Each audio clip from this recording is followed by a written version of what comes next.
ito guys, nilagyan ko na siya chalk manure at saka yung mga eggshell ko din with ashes. And then taniman ko ng garlic, mayroon pa akong natira.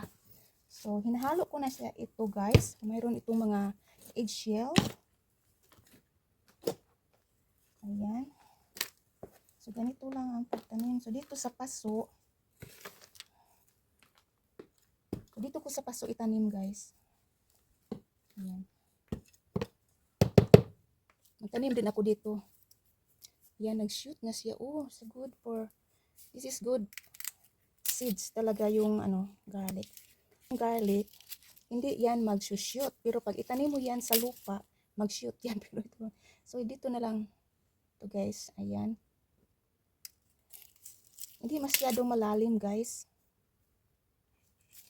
Dalawang garlic, so ito 1 2 3 4 5 cloves lang sa isang sa isang garlic. Mas maganda ito guys kasi nag-shoot na. Ayan.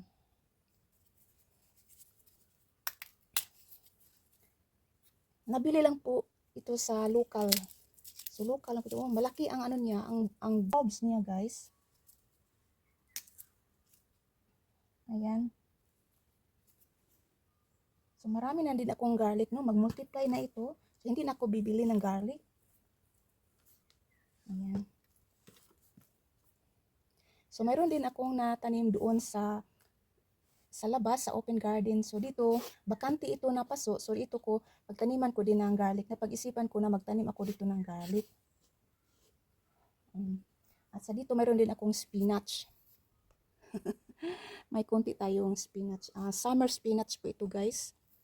Mayroon ding winter spinach.